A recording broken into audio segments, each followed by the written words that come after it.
Adam, a 1-1 draw against Sileby Rangers. Reflections on that one? I think we're disappointed, and the lads in there are dejected and heads down. And I suppose it feels a little bit like a loss and a couple of points dropped. But there's a lesson in that.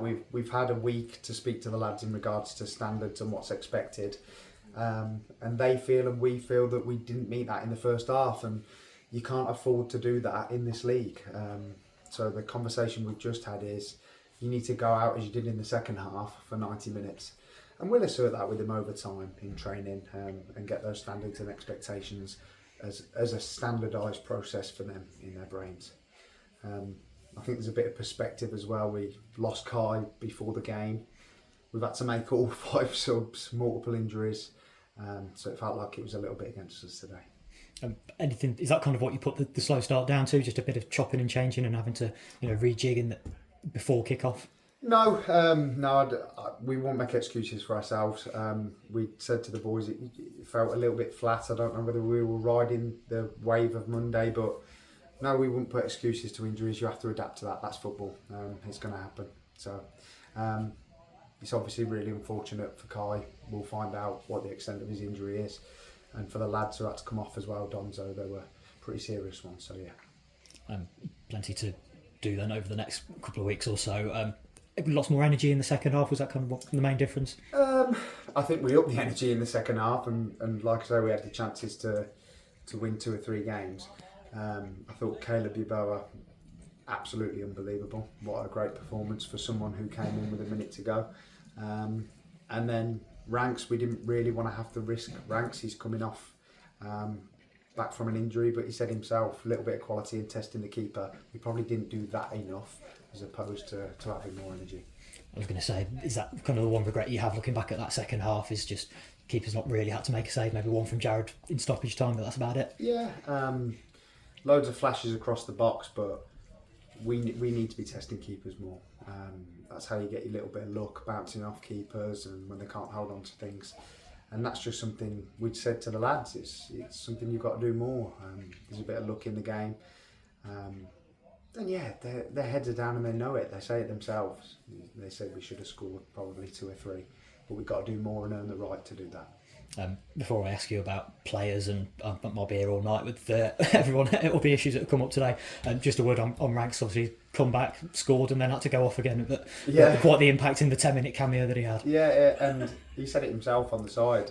He's a smart player, and he knows the game, and he said we're not testing the keeper enough, and we asked him the question, how do you feel? And he said I've got a good 15-20 minutes in me. And straight away, Lewis Rankin's quality is Lewis Rankin's quality, and he's tested the keeper and more so. It'll be great to get him back full time and properly. I know you obviously don't know a huge amount at the minute, but what were the issues with Kai and with Donzo in particular? Donzo was a head injury, and Dan will have a look at that. And Kai, I think he felt his hammy go. He lifted his leg awkwardly. And felt something, and obviously you could see visibly he was incredibly upset. He's worked hard to get himself back.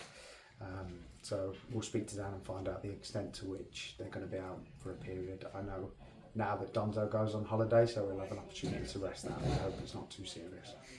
Just run us through sort of where a few of the lads, obviously a few changes from Monday as well. Keelan and Chandler both away on holiday. Yeah. So it sort of fell for us that when we come in, an array of text messages coming with people saying I've got holidays at a similar time, which is unideal.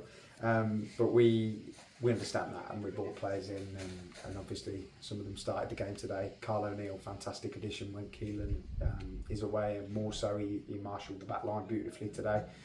But I mentioned the likes of Jake Tullin as well, these younger lads that have stepped up, and Caleb and signed. So we've got more than enough, and we'll continue to add some quality to that. A couple of other lads not here as well. Luke Jones, Nathan Yamsey, Aaron Chadder. I think that might be it, but what's scored then? And a couple to come in as well. So we've allowed a couple to go back to parent clubs, just as we bring our own players in. We've got Kev Hemagoo to add to it as well, and a couple of lads to return from holidays in various different places. And plans for the next 7 days then? You've got a training session on Monday, which I imagine you're looking forward to. Yeah, it'll be an opportunity to walk through some things, but it will be a walk through some things on how we want to play, just because of the impact on the lads and how much they've had to do over the last couple of days and weeks. And you can see from today, people have pulled up, and that will be the amount of games that we've had in a short run of time. Plenty of centre-half grafting for you to do as well over the next few days, I imagine. Yeah, a lot. And testament to Zaki, again, 1 minute before the kick-off, he's found out he's playing centre-half again, when originally we wanted him in the midfield. Can't fault the attitude of the lads on that perspective. People have been asked to fill in, and they have. It gives us an opportunity to go out and hunt the centre-halves.